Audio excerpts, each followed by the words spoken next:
What happens when a country has all the military might in the world, but no clear vision for its own future? That's the core question in a really passionate argument we're going to break down today. It claims Russia is facing a huge crisis, not of power, but of purpose.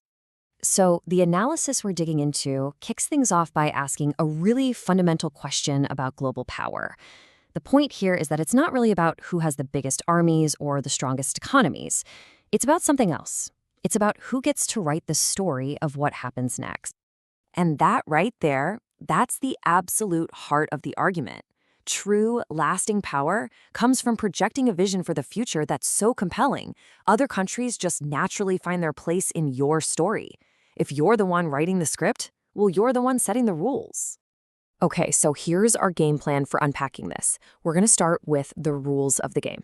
Then we'll get into this wild, headless horseman metaphor. After that, we'll explore what the source calls creative impotence, see how that leads to being caught between two poles, and finally, look at the proposed path to forging a new future. All right, first things first. We have to understand this central idea the speaker calls the image of the future. Seriously, everything else in this analysis is built on this one concept. So what do they mean by this? Think of it as a country's unique, self-made blueprint for all of humanity. It's not just some domestic policy.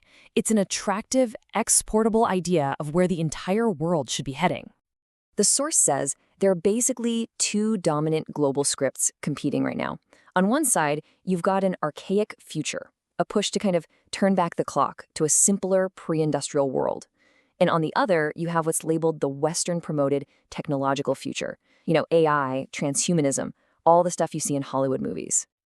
So in this big global battle of visions, where does Russia stand? Well, this is where the speaker pulls out a very, very powerful metaphor to describe the country's leadership. It's a striking image, isn't it? And it perfectly captures the argument. The idea is that Russia has all the instruments of power, the military, the natural resources, the land, but it's missing that one crucial component, a coherent, homegrown idea to guide it all. It's like a powerful body wandering around without a mind of its own. So, if there's no head, what's steering the ship? The source claims that instead of creating its own vision, different parts of the Russian elite have basically just screwed on borrowed heads, adopting the conflicting goals of different Western power centers. And the result? It's pulling the country in a bunch of different directions all at once. Now, this is where it gets really fascinating. The source directly connects this supposed lack of vision to what's happening on the ground, both in the country's culture and its economy. The argument here is that the nation has become full of craftsmen who are amazing at copying things from the past, but not creators who can dream up something totally new and powerful for the future. As proof, the speaker points right at the film industry. Instead of producing brand new cultural hits, the focus is on endlessly remaking beloved old Soviet classics, or just coloring old black and white films. This is presented as a major symptom of creative exhaustion. And this cultural issue, the argument goes, is perfectly mirrored in the economy. If you can't create new ideas, you're going to struggle to create high-value products. So the country defaults to being a resource appendage, just exporting raw materials like oil, gas, and timber, instead of creating its own finished high-tech goods. And this brings us to the geopolitical fallout. This internal crisis of vision, according to the source, has left the country in a kind of paralysis on the world stage, basically stuck between two much larger forces. To illustrate this, the source makes a really sharp comparison. It frames the American operation in Venezuela as a kind of master's game, using soft power and influence.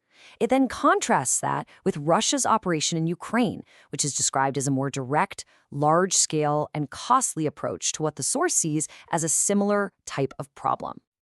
So this all leads to what the source calls a state of total strategic paralysis. The argument is that you have a ruling class with deep personal and financial ties to the West.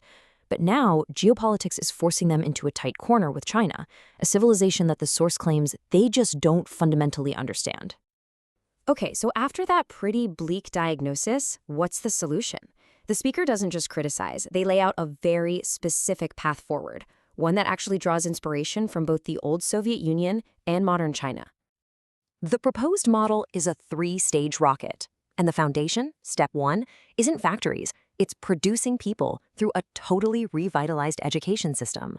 The idea is that those people will then produce ideas. That's your new vision. And only then, once you have the people and the vision, can the nation really start to produce things like advanced technology. So what does this look like in the economy? Well, it's a kind of hybrid model. The state takes iron control over the big strategic industries. They put a hard ban on capital flight so money stays in the country and gets reinvested. But, and this is key, you give small and medium-sized businesses total freedom to innovate and create. And so that brings us right back around to the huge question at the center of this whole analysis. The source presents a stark choice. You can either borrow a script for the future, or you can write your own. It leaves us with a really powerful thought that applies to any country, really. What is the nation's ultimate purpose? To just be a character in someone else's story, or to be the author of its own?